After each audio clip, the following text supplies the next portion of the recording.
I just wanted to say a few words as well on videos that I've just put up. So some of them are to do with the famine and the English invasion of Ireland and the consequences of that and the fallout from that. However, what I'm not trying to do is resuscitate some sort of anti-English sentiment or some sort of legitimate grievance around the treatment of the Irish people at the hands of the English aristocracy and the English political system that were making decisions and pulling the levers, and the animals that come over here, okay? I'm not trying to lay focus on that too much. What I'm trying to do instead is draw attention to past suffering that your ancestors, my ancestors, went through and lived to tell the tale of, or lived to pass the story, the next chapter of the story on in us or through us.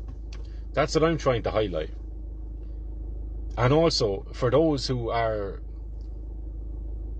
they'll just hear English in it and they'll react accordingly, okay? We still haven't come to terms with the centuries of attempted genocides on us, okay? That still trickles down through the racial consciousness, okay? It's in the collective, it's in our marrow. We haven't come to terms with that really, and if you want to know why or how I can say such a thing, is because we did not learn the lesson yet. We are still allowing for maybe a different group of people, if not related to the previous cast of characters, then ideologically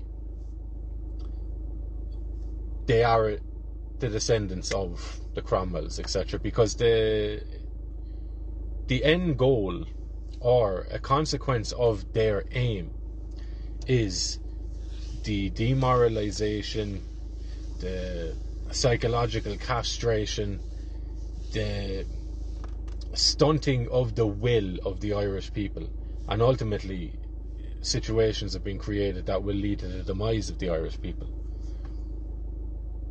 So if we've our lesson learned from the later chapters with our Irish and English history, then let it be that. Let it be that we have learned how to spot evil once again. And we have learned that the aprons or the uniforms or the worldview which people will fall under or hide behind, we're not going to be distracted by them anymore, okay? We are looking at anything that leads to the hindrance to the destruction or through to the cessation of growth in the Irish people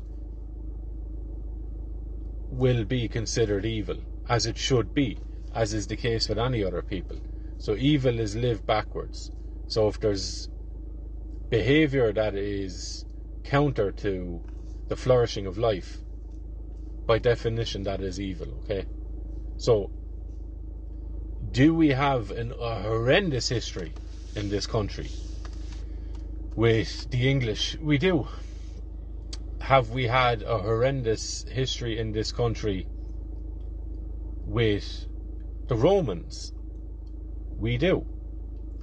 Do we now have a horrendous history with those families and people who are running the EU? 100%. What's my overall point? My overall point is this, and I think a lot of people are getting stuck on this, and I think we will not move forward in any productive fashion so long as we fail to see what I'm about to say. That Rome attempted to take over Ireland, but they did so in a way that makes it easier to disguise over the centuries and easier to swallow, easier to excuse.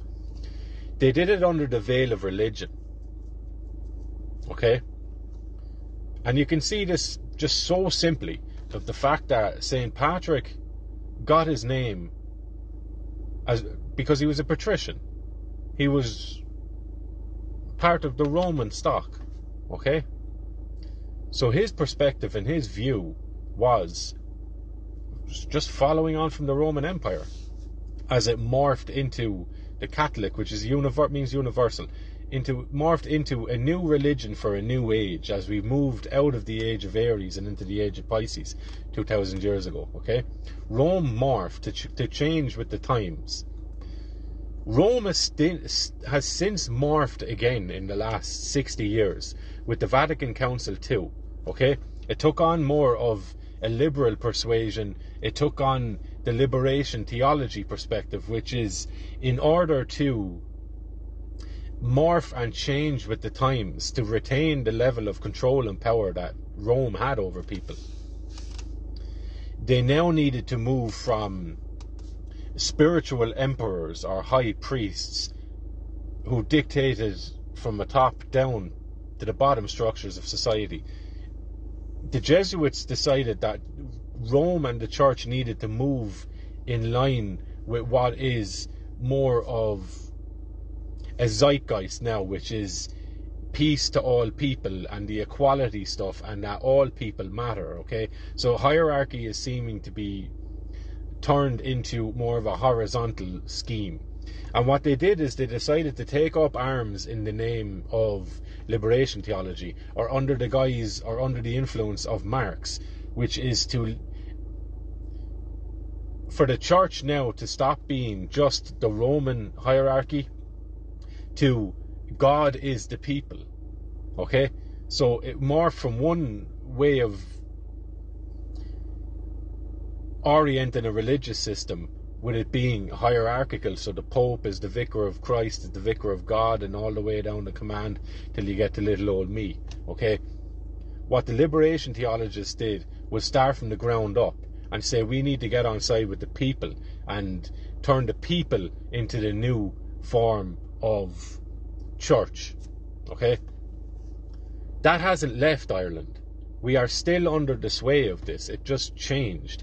It went from totally theocratic in outlook or totally theocratic in its structure to looking like it's more of a liberal 20th century, 21st century modern perspective, which isn't that modern at all. Okay, so what they're pushing now, the Jesuits, in conjunction with the Roman Church, is liberation theology, is cultural Marxism. That's what they're pushing. So all of those things are creations of the Jesuits, which are the military wing of the Roman Catholic Church, which became the Roman Catholic Church as it changed from the facade of an empire with emperors to popes and its clergy, and now it's moved from the hierarchical system, which people kind of ran its course with people, to now God is in every one of us, and until every person is treated equally and equitably, then God no longer resides on this earth. That sort of a thing. Okay, so there's a religious tone to the cultural Marxism that you're seeing, because it's come from the shapers of societies, the shapers of civilizations, and the managers of religious thinking. Okay, but a lot of Irish people fail to recognise that. They don't see Rome as any sort of foreign agent or any sort of subversive element in society, when it 100% has been. It took the perspective and the worldview that was thousands and thousands of years in the making and shaping in Irish minds and hearts, and they subverted that. They brought in and snuck in their Roman theocracy, their Roman religion, their Roman worldview, and they supplanted ours with that, and they destroyed ours. It still lives in some ways, and we will remember it again. But up until the point where we look past the English invasion, which again was given the green light and was given the okay by two successive popes, and I would argue all successive popes, who never came out and condemned the English acts in Ireland. Okay, so if the English crown, and they were supported wholeheartedly by the Vatican gown, we need to get on with that. We need to look at that and assess that, because there's a lot of people leaning back towards if we just developed and had our Christian Catholic ways again, then things would be fine. Our Christian Catholic ways led exactly to where we are today.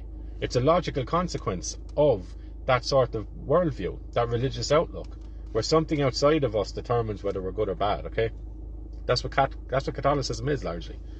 The central power, or the hub, the source of goodness and God in the world is external to us. That's a slave sort of mentality where there's no real power, there's no individual relationship with God. You do it through a vicar, vicariously. You do it vicariously through other people who know God better than you. On what grounds, who knows? They decide what the proper relationship between God and you is. Okay? But we don't see that as an issue largely in Ireland, because we're still wed to the theology of Catholicism. And that's fine, because there might be merit in that. There's reasonable grounds to assume that with the changing of times, astrologically from Aries into Pisces, a new religious form has to be taken, as it does every few thousand years. Okay? And these things weren't alien to Irish people. We studied the stars. We know we have Newgrange, which allows the light in on specific times of the year. Okay? So we have these astrological or astronomical demarcations in Ireland. So it's not like the stars and astrology and stuff would have been crazy to us. It would have been too foreign or alien to us. We would have absolutely had it in our back pocket, so we would have understood this. So there would have been a rising form or a changing form in our religious outlook, just as the ages change from Aries to Pisces, and now from Pisces into Aquarius, where it's shifting again. Okay? But we are lost. We're totally lost and cast adrift until we recognise that the Roman influence in Ireland was not good. And you can make arguments for some beneficent stuff that might have come from that. But I would counter that by saying, what was the price we paid for that? And the price we paid for that was a way of living that got us through the previous age. And if you look at the 2,000 years in Ireland, for the last millennia, the last two millennia, how well are Irish people doing over the last 1,000 years? Or 2,000 years? Not great, I would say. Okay? And again, it depends on the lens through which you're judging these things. Okay? But ultimately, whatever has come in the last 1,000 years has led us to where we are now, which is a deracinated people who have no real allegiance to what has come before. Okay? But we certainly have an allegiance to a Roman god and a Roman deity. If not, then the Roman structure that envelops that. Okay, we certainly have an allegiance to that. Even though the evidence of the wrongs that were committed under the name of that are there for all to see. So, up until the point where we move away from just wagging the finger at the English, and we begin to look at Rome as well, and then look at it, understand it, but not tie our hearts to rallying against it. Recognise it for what it is. You've two foreign powers there that came in and attempted with Rome to push its theological structure onto the Irish, which it has done largely, and the English, which put its legal framework and wrapped us up in the legal framework, which is foreign to us again. And they're two very important aspects of a civilization and a culture. The legal system and the religious system.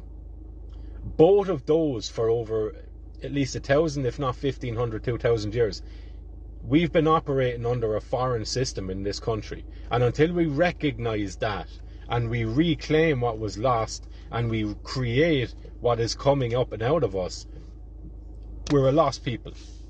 And we will never be self-determining again.